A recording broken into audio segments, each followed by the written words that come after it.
Bienvenue sur le podcast Liberté libérale. Je suis Aurélie, psychologue entrepreneur. Pendant longtemps, j'ai fait ce qu'on attendait de moi, jusqu'au jour où je me suis autorisée à sortir du cadre et à m'épanouir pleinement. Avec ce podcast, j'aimerais vous aider à créer une activité qui vous ressemble.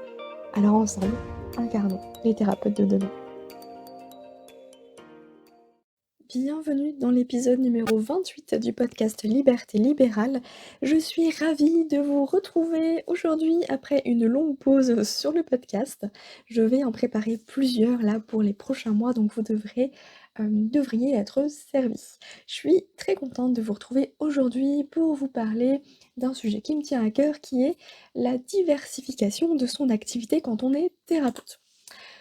L'idée, c'est que on ne fasse pas uniquement, en tout cas ça c'est mon avis, des consultations classiques. Parce que quand on pense aux psychologues, aux naturopathes, aux hypnothérapeutes et bref aux thérapeutes et praticiens en général, on imagine, les consultations classiques au sein d'un cabinet, hein. C'est vraiment, ce qui est le plus évident.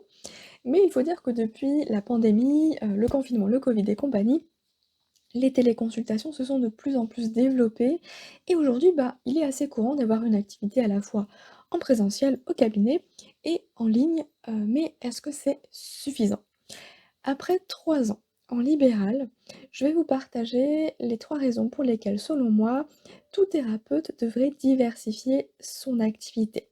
Et la première raison, c'est la plus importante, c'est pour sécuriser ses revenus.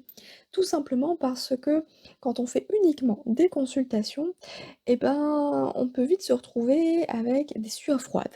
Je ne sais pas si c'est votre cas, j'imagine que oui.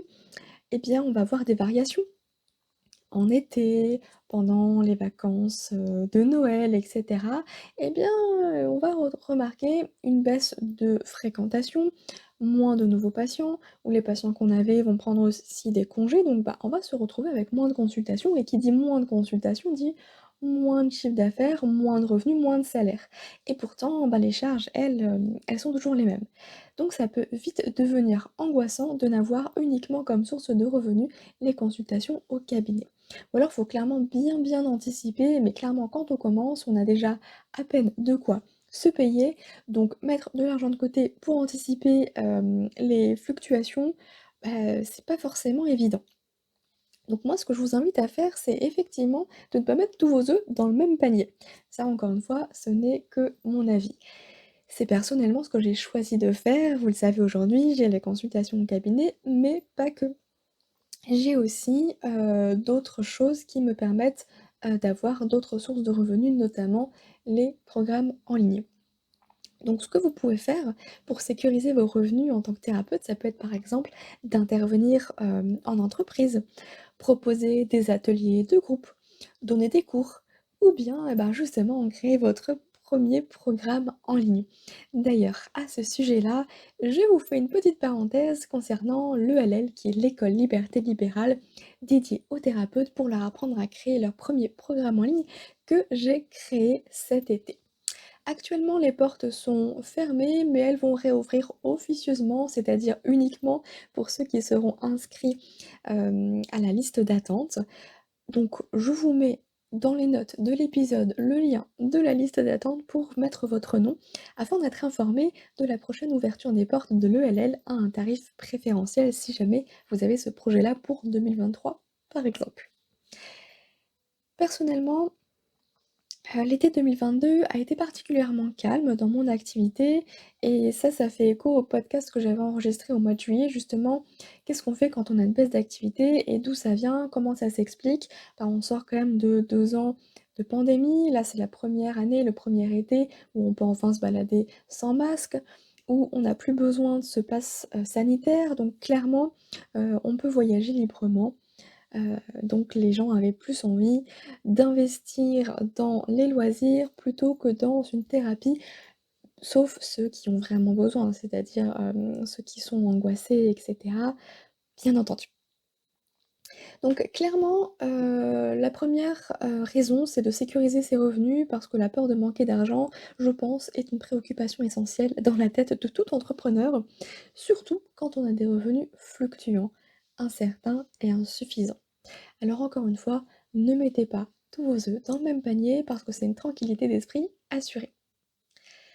La deuxième raison, c'est de préserver son énergie quand on est en libéral. Si vous êtes comme moi, plutôt de nature introvertie, eh bien, enchaîner les consultations de 8 heures à 20 heures, c'est pas du tout pour nous. Notre métier a beau être passionnant, être constamment au contact des gens et dans la relation d'aide qui plus est, bah, c'est véritablement épuisant à la fois physiquement et mentalement. Je ne sais pas vous, mais moi quand j'ai une journée chargée au cabinet, le soir, la dernière chose que j'ai envie de sortir, que j'ai envie de faire, pardon, c'est de sortir voir des amis parce que je suis épuisée. Je veux simplement recharger les batteries, et ça pour moi, ça veut dire être seule dans ma bulle, ne parler à personne, finalement. Donc, compléter son activité libérale par une autre activité, bah, c'est aussi un excellent moyen, encore une fois, de préserver son énergie et même d'avoir plus de temps pour vous et vos proches. Et ça, bah, ça n'a pas de prix. Alors bien sûr, dans ces cas-là, on ne peut pas, faire tout et n'importe quoi parce que si on va donner des cours, faire des ateliers ou intervenir en entreprise, ça va drainer encore une fois notre énergie. Donc moi, ce que je vous propose et ce qui fonctionne pour moi, c'est justement de créer un programme en ligne qui puisse être suivi en toute autonomie par les personnes, qui vont, l'acheter, qui vont être intéressées. Ça n'empêche pas d'avoir un support client, par exemple, en répondant aux questions, en faisant peut-être un live une fois par mois avec, tous les membres, du programme ou en faisant un suivi par mail, par exemple. C'est l'option que j'ai choisie pour préserver mon énergie, et avoir plus de temps pour moi parce que c'est essentiel. Voilà, c'est vraiment, l'aspect, qui va compter dans mon activité professionnelle, c'est d'avoir du temps pour moi, d'avoir cette notion de liberté qui est vraiment présente et la façon de respecter tout cela et ben, c'est avec les programmes en ligne que ça m'a clairement aidée. Donc, encore une fois, vous retrouverez le lien pour vous inscrire sur la liste d'attente pour créer votre premier programme en ligne en 60 jours avec l'école Liberté Libérale, si jamais ça vous parle. Et puis enfin, bah, la troisième raison pour laquelle, selon moi, tout thérapeute devrait diversifier son activité, c'est se positionner en tant qu'expert.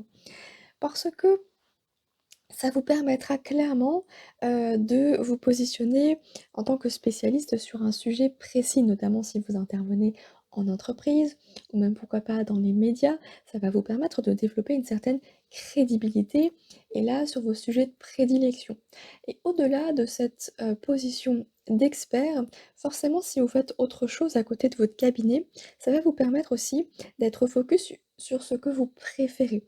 On est bien d'accord, en cabinet, on voit tout type de patients, tout type de problématiques et peut-être qu'il y a des choses qui vous intéressent plus que d'autres et c'est là-dessus que vous allez pouvoir mettre votre focus dans vos autres activités à côté. Vraiment concentrer votre énergie et votre temps sur ce que vous adorez faire. Moi, vous savez, j'ai créé l'académie Mincir Autrement parce que la thématique, le domaine du poids notamment de la perte de poids, est un domaine que je trouve absolument passionnant. Donc mon activité en ligne, elle se consacre uniquement à ce sujet-là et ça se ressent aussi dans la création de mes contenus, dans les livres, que j'ai pu écrire parce que c'est vraiment là-dessus, hein, que je me concentre sur le domaine de la perte de poids. Donc ça vous permet, d'avoir cette casquette d'expert parce que vous allez être vraiment focus sur un sujet, un domaine dans lequel vous allez pouvoir vous spécialiser, creuser, et puis, bah, vous allez vous éclater en fait, tout simplement dans votre métier et l'expertise, elle est toujours bienvenue, parce que ça va tout de même servir votre activité en cabinet de toute façon. Je vous prends un exemple qui est souvent cité, imaginons qu'on ait un souffle au cœur, qui vous préférez aller voir? Un médecin généraliste ou un cardiologue?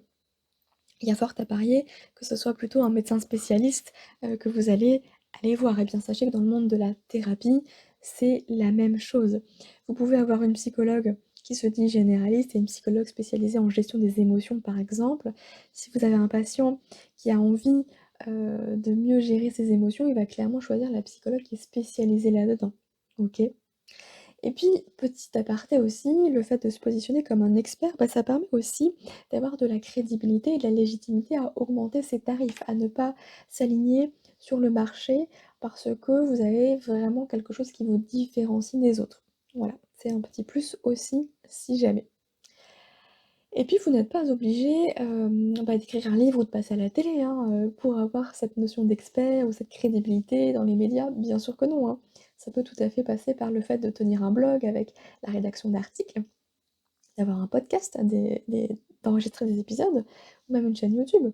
Parce que ça, ce sont des excellents moyens de vous faire connaître gratuitement et puis de vous assurer encore une fois des nouveaux rendez-vous réguliers à condition que vous parlez bien sûr de votre activité en cabinet. Et puis j'avais envie de rajouter une quatrième raison, la raison bonus finalement, c'est de ne jamais s'ennuyer. Personnellement, ça me concerne, peut-être que vous vous reconnaîtrez là-dedans aussi, j'ai 1001 idées à la minute et je vous l'avoue, c'est parfois épuisant. Si nos grands-parents, ils passaient toute leur vie dans la même entreprise, moi de mon côté, j'aime expérimenter plein de choses et je trouve que l'entrepreneuriat, c'est génial pour ça. C'est vraiment un espace infini pour laisser exprimer notre créativité et moi, diversifier mon activité, ça me permet de ne jamais m'ennuyer et peut-être que ce sera votre cas aussi.